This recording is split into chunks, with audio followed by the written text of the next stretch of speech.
Hi guys, welcome back to my channel. My name's Lindsay. I am the housewife historian, and today we're going to be talking about the Real Housewives of Potomac and a little bit about the Real Housewives of Orange County. Yesterday, Bravo gave us the part 2 reunion to the Real Housewives of Potomac, and I have been online today just trying to look at some feedback and see what people are saying and how they interpreted the reunion, and then also that we're not going to be getting Robin next season allegedly, and we're also not going to be getting Candace Dillard Bassett. And then I also want to talk about the Real Housewives of Orange County because we have Laurie Peterson, who was an original cast member. She started out in Orange County. She was actually an employee of Vicki Gunvalson's, and she had a son who had struggled with heroin addiction for many, many years. And they showed some of that struggle on the show and brought some awareness to that. There was some speculation about her daughter possibly joining the show because she's now an older adult. And she did go and went to New York City and was bartender on Watch What Happens Live around that time. But that was the last thing we really heard. If you guys don't remember, if you didn't follow the Real Housewives of Orange County, it was the original franchise. And her two oldest children, I think they came from her husband. They got divorced, and then she worked for Vicki Gunvalson, and that was interesting to watch Vicki manage somebody that was on camera. I'm sure that she was probably a lot nicer to Laurie on camera than she was behind closed doors. But Laurie would go on to marry a very wealthy gentleman who started to gift her Bentleys and things on the show, and it was making Vicki a little jealous. We know how Vicki Gunvalson can be. But Laurie ended up marrying him, and they're still married to this day. And Laurie wrote a beautiful tribute on Instagram about her son. So we'll touch base on that. And if there's anything you guys have in the comments that you want to talk about, you can also comment as well. So last night on Real Housewives of Potomac reunion, it's interesting to watch this reunion because, again, we know that Candace Dillard Bassett's not going to be returning. She's quitting to her own record. I think that she's pregnant. Some people had speculated after they saw I don't know if it was maybe it was Chris's birthday. There was some sort of something that Candace wrote a really endearing message to Chris, and people were speculating that she was finally pregnant, which would, give her a lot more motivation to possibly not return to the Real Housewives of Potomac. A lot of people also talking about the new girl, Nakia. We haven't heard her talk at all about her own personal situation on the show. We are seeing her insert herself and asking the other ladies questions when Andy is, there in the hot seat, which I think it's even generous of Bravo to even include her asking the questions because we haven't heard anything about her. On last night's episode, I'm interested to know what Gordon is about to reveal to us. Does he think that we don't all know that he, this whole situation with their son, their oldest son, Jeremiah, allegedly, this man that Mia's dating now, Ink, this rapper slash radio personality, is alleging that he thinks that her oldest son could possibly be his because there was some sort of an affair that took place after Gordon and Mia had gotten married, and she was trying to conceive. It surprisingly enough, it was Karen who said let's wrap this up. The little boy's gonna have to watch this one day. Let's try to keep it pushing. Barbara says her son struggled with drugs. Mom was always loving and caring for her son, and it has to be painful for the whole family. I completely agree. Laurie seemed like a really great mother on TV. Of course, we don't know what happened, what his childhood was like. We don't know. We never know what goes on behind closed door, but from what we saw from Laurie, she seemed like a very loving and caring mother. And she did invest in him. I think, there was rehabs and different attempts, because there was an issue in the OC that had to do with the police. I cannot remember the details. And I think that they were trying to charge him with something that wasn't him, or I don't remember the details. But she supported her son. And I mean, they fought the Orange County police. So, I mean, if you're taking on a police, you must feel like your son is valid in what he was saying, and you must love him and have a good relationship with him. And I do think that he has a daughter. She posted a really cute photo of him and his daughter.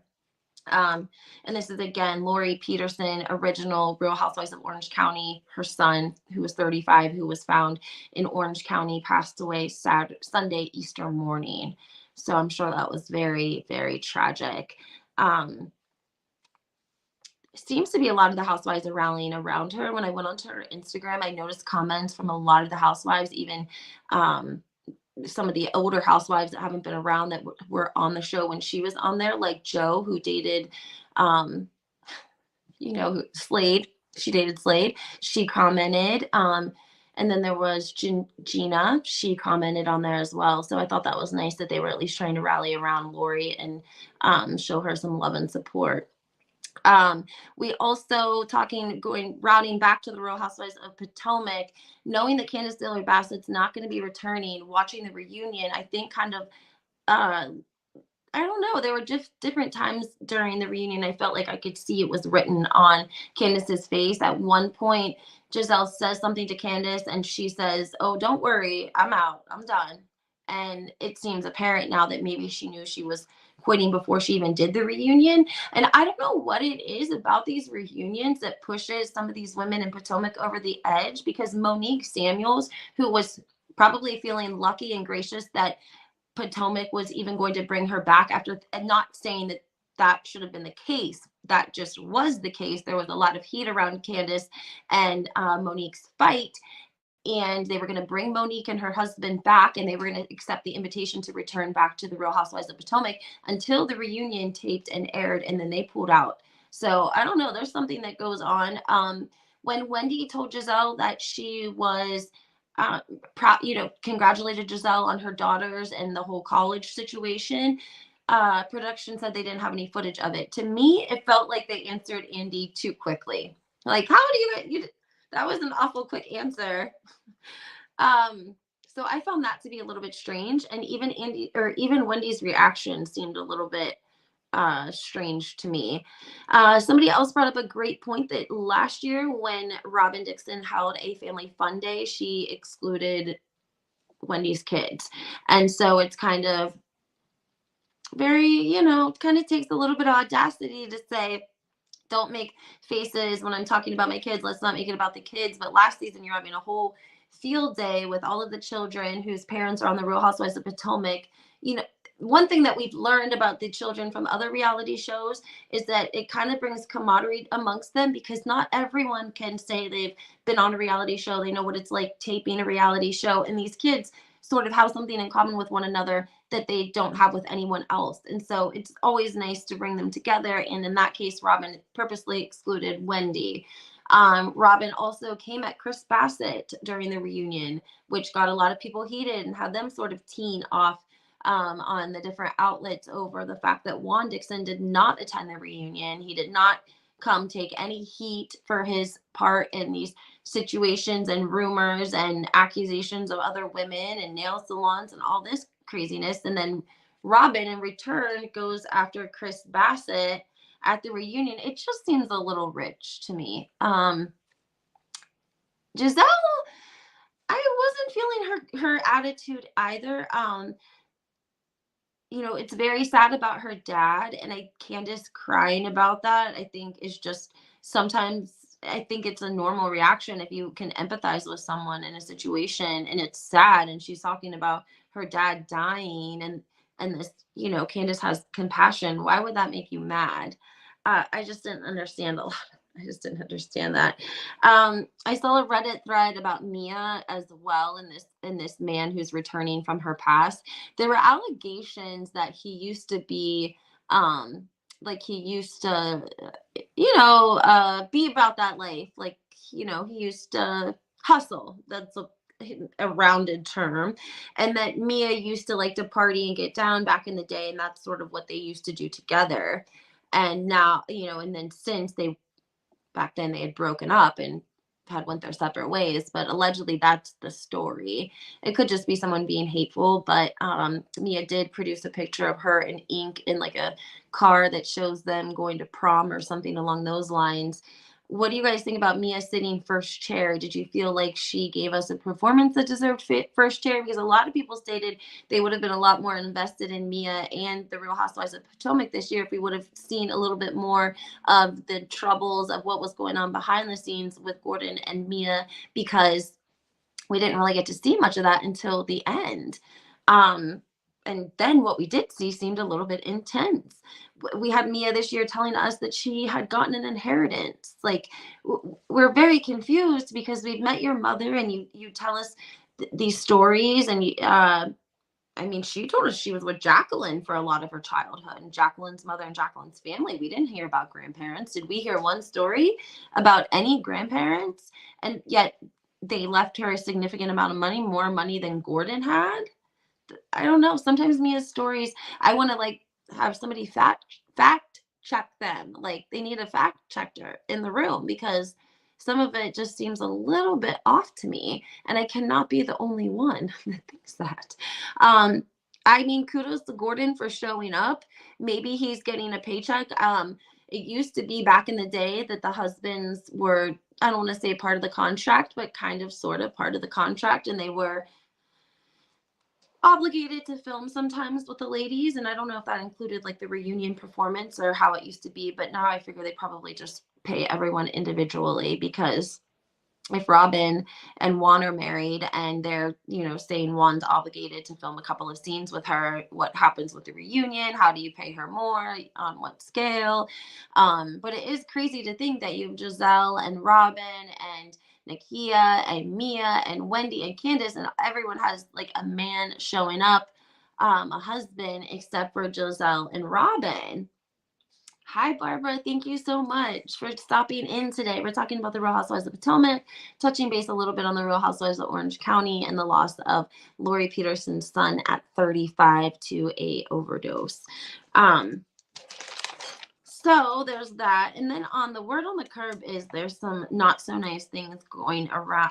I think Giselle's father was, I'm not saying that this about him. I'm just saying there are some things in circulation about Giselle's father, because he was in politics in Texas. He was a politician, and he ran against a woman, and she ended up winning. And this was like, well, I don't know, in the 70s, maybe a long, long time ago. And then when he was asked about it later, he really didn't have anything nice to say about her. And that's been circulating. So you know how that is after the reunion, people start digging up things on, the enemies of the enemies. But with Candace not returning to the Real Housewives of Potomac, I think it's going to be interesting to see how Giselle's online perform. Like, now we're going to know that no negative attention is coming from Candace towards the bloggers, from the bloggers towards the ladies in any sort of capacity, because there would literally be no reason for it if she's not on the show. I think it'll be interesting to see what's going to happen with that. I guess some people were calling for Giselle even to be fired. I don't believe in Robin are legally married. That's so funny, Barbara, that you mentioned that, because their marriage certificate, which is normally public, for whatever reason in Washington, D.C., when you file for a marriage certificate, you're somehow allowed to request for the certificate to be private, and they were able to do that. And therefore, there's no way of proving one way or the other, because the marriage certificate is unavailable, because people checked into that, trust me, after they got married, even because they got married in like Jamaica or something, I think, like that, out of the country.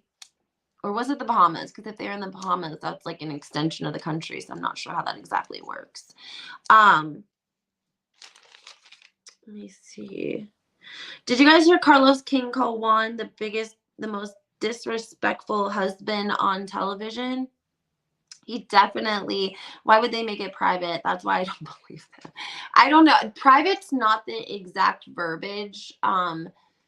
I'm sorry, I don't have that, but I do know, like I said, there were like many of people looking to get their hands on that marriage certificate after Juan and her flew and got married without the show. But did they get married in their backyard though? Were they supposed to get married and then they ended up getting married in their backyard? Didn't we see a clip of it or something? I don't know. They're so damn confusing. You can't keep up with them. You can't.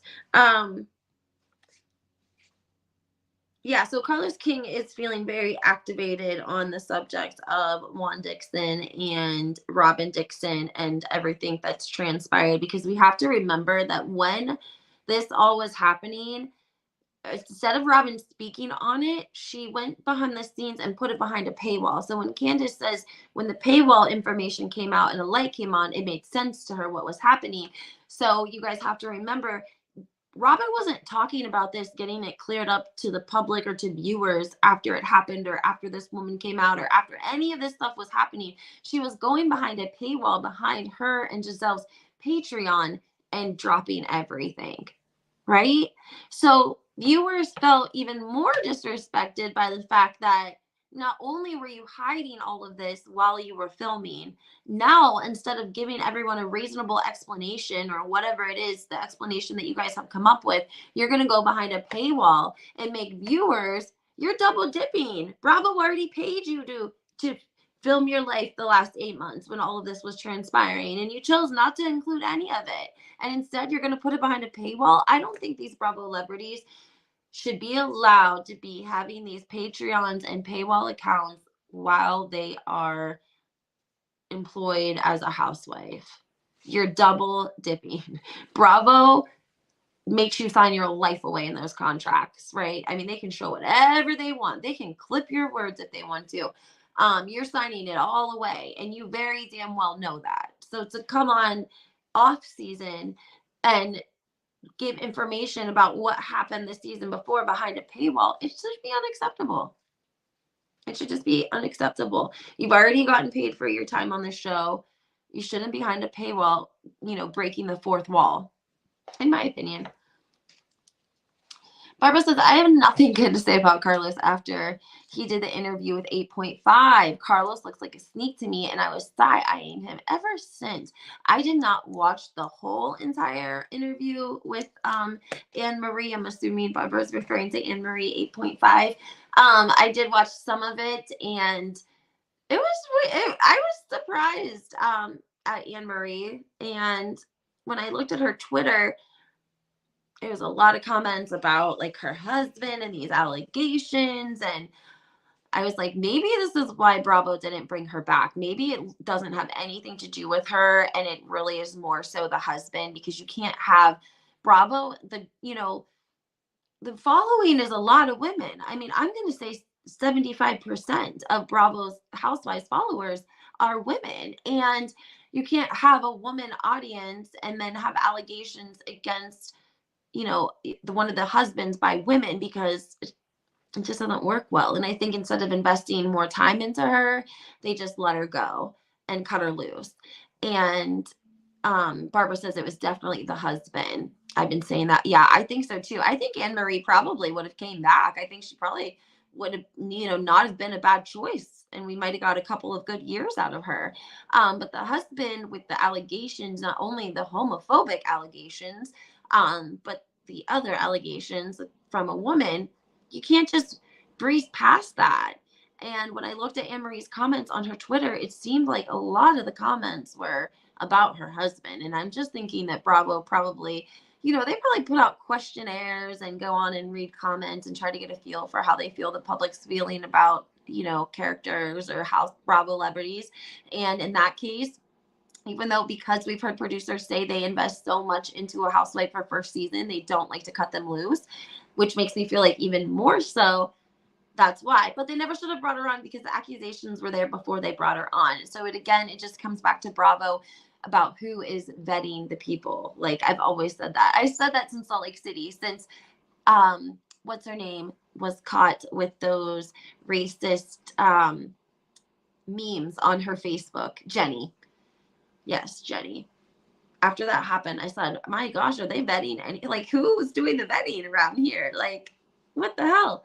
And you're right, Barbara. Andy didn't even bring it up on the reunion. Exactly. So I think with everything that Bravo has going on right now, their plate is full. Okay. They do not want to deal with any more lawsuits that they don't have to. We know that Bravo recently came out, an executive producer, as it pertains to Brandi Glanville and Caroline Manzo from the Real Housewives of New Jersey, and the fact that Bravo's taking Brandi's side. They're saying that they don't believe an SA took place. They said that, Brandi's behavior was I don't know what the word was that they used, but not an SA type of situation, but instead that Caroline said it triggered trauma from her childhood, and that Bravo exec's main issue was trying to keep Caroline in a safe place, and that Caroline said not to send Brandy home because allegedly Bravo offered to send Brandy home. She said no. She said they did not have to stop filming, they did not have to stop production, and that executives did not leave them alone, Caroline and Brandy, not alone at any time the rest of the trip after that incident took place. So it's not looking good for Caroline Manzo, because don't you think if something like that happened, would you not want to go home? You want to go home, she wants to go home, somebody wants to go home, like something, wrap up production, something. So I don't know. I think it's also a little strange. Why would Bravo wait so long to speak out legally? It just seems a little like, if you could have deaded this issue way, way, way back, why would we not have done that? You know, for the sake of both ladies. Caroline's filed a whole lawsuit. The what was his name? Was he the butler? He's filed a whole lawsuit, which then eventually triggered Brandy to file a whole lawsuit. And now Bravo's like, haha, nothing happened. We've just been holding this information in over here for a really long time. Not to mention all the women who went and filmed for the week, expecting to get paid, expecting to be on the Real Housewives Ultimate Girls Trip, you know, getting their second chance at Housewives. If they didn't happen, why didn't they air the show? I don't know, Barbara. I mean, and that's what's crazy, because so many of them were calling for them to name the show or to air the show. I think Camille Grammer said to air it. Brandy said to air it. Gretchen Rossi said to air it. But Caroline has not said to air it, which again just kind of circles me back to, I think that there is some footage with some conversations about some people that Caroline doesn't want out there. And she can't likely have an influence on production and the edit room like she used to. And the ladies are not going to feel any type of way about coming at her and asking her anything about Dina, Tommy Manzo, the home invasion, the character letters. Those ladies don't care about any of that. What do they care? But back in the day when Caroline was on the show and they were the Manzos and they were very well connected, and you know, they all had a certain level of respect for Caroline, all of them. They didn't touch on some of these subjects. And when that boundary started to wear off a little bit and the ladies, you know, got a little bit more ballsier with Caroline, they went off the show. But why did Caroline go that far? I do not know. I can only think that the footage is that bad as it pertains to the conversations about Dina and the home invasion and Tommy, or that I've also seen rumors that Caroline was engaging back because she was drinking too, and they were all drinking and they were doing this belly dancing class, and it was like all fun and games until it wasn't. I don't know.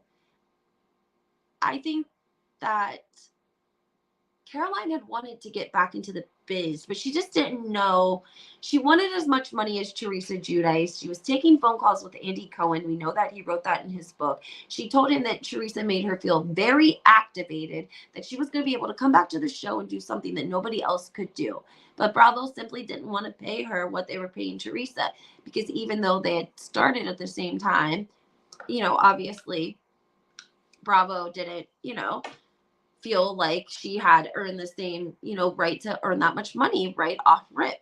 And so she never really made it back to the Real Housewives of New Jersey, but instead onto the Real Housewives Ultimate Girls Trip, not really considering that it's not going to be all fun and games. You're going into this with women who aren't even housewives anymore. They want to be a housewife again, which means they're more than desperate to try to make a name for themselves, make some headlines, whatever they can, right? Like, you're really not trying to be mean or calling any of them desperate per se individually, but desperate to maybe get back on the show, desperate that this might be, you know, sort of an audition to get an audience's attention to possibly bring them back to the show. And the end goal for all of those women usually is because they wouldn't mind getting back on the show. Look at Camille Grammer. just putting her foot in the door at the Real Housewives Ultimate Girls Trip, and the footage didn't even air, they still had her filming as a friend on the Beverly Hills franchise. So it's sort of like a reintroduction to Housewives and maybe being called to shoot a couple of scenes, whatever the case may be. But in that means that you have to step up your game, and you got to bring the heat. You got to bring the drama. You got to bring some attention to your name. You can't just stand off. And you know who else corroborates this is Bethany Frankel actually said that she spoke to Caroline, and that Caroline had said she wanted to kind of get back into the swing of things. I don't know why after all these years Caroline would want to get back into the swing of things. Maybe because Teresa's with Louis and they're married, and I don't know. I just found the timing a little strange, to be honest. I don't know. So anyways, that's what happened there. And then if you're missing Kyle Richards on your TV screen, you can go catch her on the Buying Beverly Hills Netflix docuseries, because every episode I've watched, Miss Kyle Richards has been front and center. And the timeline on the whole thing is so crazy. It's like they took the last scene from when the end of filming and moved it to the first scene, because they quit filming in July, which is when the People article came out, and they have this big scene at the dinner table in Colorado. And Kyle says she has to go back and pick up camera productions for the Real Housewives of Beverly Hills because of this People article. Literally, that happened at the end of the season. And they took that scene and put it at the beginning to get everyone's attention. And everything is sort of corroborating that, because the whole time they really were separated, just nobody knew publicly, allegedly. So, all right, guys. Well, I just wanted to hop on and chat with you a little bit about that. I think that's it for today. Jill Zarin, really quickly. Jill Zarin had both of her BMWs stolen out of her driveway at her house in Florida. The keys were in the vehicles, and the vehicles' windows were down, and the robbers, apparently Jill Zarin lives in a gated community down there, and they got their hands on these BMWs, because for whatever reason they can tell when the windows open because of the way it's tilted. And so Jill Zarin got on and let everyone know to be careful, don't leave your windows down and your car keys in your Beamer, because someone might steal it in the middle of the night. So don't do that. She's also on Below Deck. People are criticizing her for her.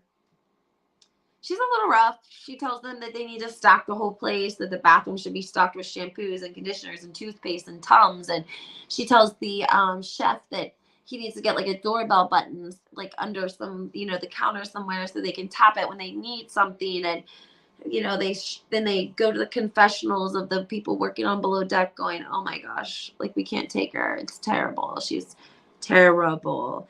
Lala Kent also confirmation she's going to be naming her baby with a baby whose name starts with an S. I'm going with Snow. I don't know why. I can't remember if that was on her list or not, but for me, I feel like Lala is, going to name her baby Snow, which I don't know. Snow, like cooking, like that kind of goes together. And then I also think of like Snow White.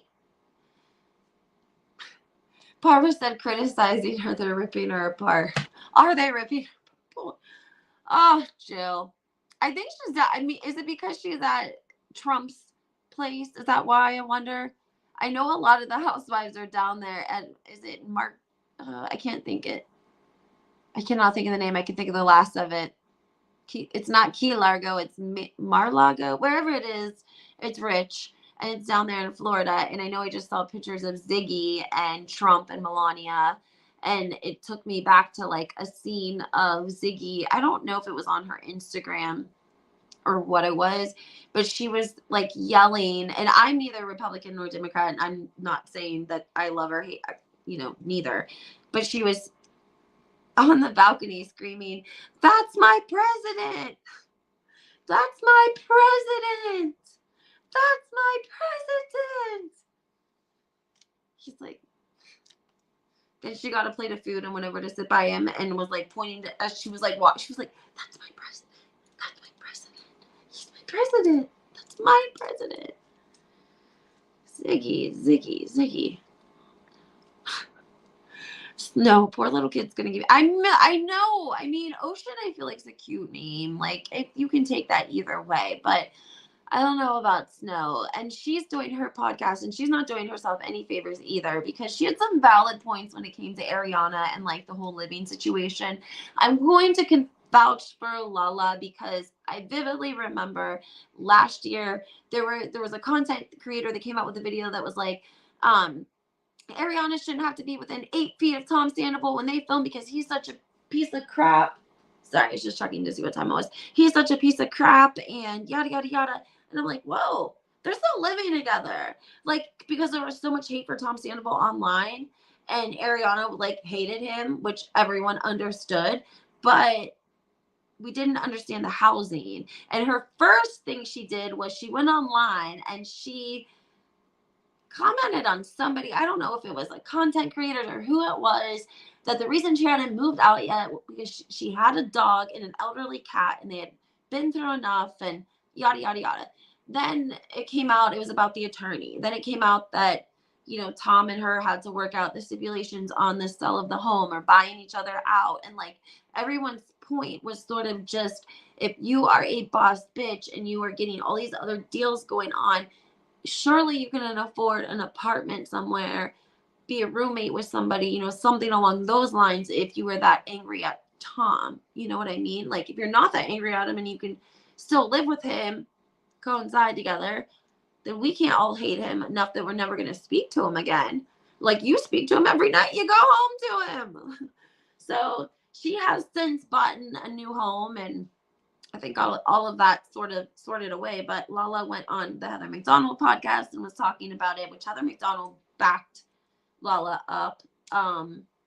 Yeah, so I don't know what's going to happen. Hopefully she has some friends still by the time the baby comes around, because she's pissing everybody off with her podcast. That's for sure. She's going to blame it on pregnancy. I can already feel it. You know who I think they need to put on Beverly Hills is the one from Selling Sunset, Christina Quinn. That's who needs to be on the next Bravo show. I feel like I need to write them, because sometimes I give some of these Bravo celebrities like amazing business advice and suggestions, and if they would only take it, it would work so well. Some of them take it and it works out amazing, and I just wink at them the next time. Like, other times they just don't take it. But Christine Quinn from Selling Sunset, the blonde-haired girl, she needs to be back on a Bravo. She needs to be on a Bravo. She's going through a divorce because her husband, domestic dispute. She had to call the police on him. They came and arrested him in his bathrobe at 2:00 in the afternoon. You know what that tells me? Why, sir? Why is this man in his bathrobe at 2:00 in the afternoon? You arrested him and he's in his bathrobe. I need to know these things, okay? Why is he in his bathrobe? Like, apparently he threw dog feces at her. And there was like, he was telling her to pack her bags or something. It had a bag that had glass in it that he threw, and it missed her and like hit their son. And then there was a protection order put in place. He was arrested. He had a $30,000 bond, but he still wasn't out a day later, which either told me they were holding him on a 24-hour. If there's some sort of stipulation in the state of California with the domestic violence where they hold them for 24 hours, or he couldn't come up with the money. Are they having financial problems? I heard that there might be some financial problems going on. But regardless, when he got out of jail, he ended up showing back up at their house and got arrested again. He was arrested twice in 2.5 days. So all I'm saying is that she was good on Selling Sunset. She was probably one of the best talent that they had on the entire show. She's living in the Hollywood Hills. She has a mansion. She has a kid. And I need to see her on my TV screen on a Bravo show. They need to scout her immediately. Somebody call up the people at Bravo and let them know. If you don't know who Christina Quinn is, look her up. She was on like the first couple of seasons of Selling Sunset before we knew it was fake. she's also done podcasts and such since. And it's pretty sad because none of us knew that he was like that. We thought that he was, you know, they've been married since before the pandemic, 2019. He was like allegedly this tech, you know, the tech world. He wasn't so handsome, but anyways, guys, I gotta go, and I hope that you guys have a great day. I'm gonna be putting out a new episode on my podcast, so make sure that you guys are looking for that, Housewives 411. I hope you guys have a great Monday. Bye.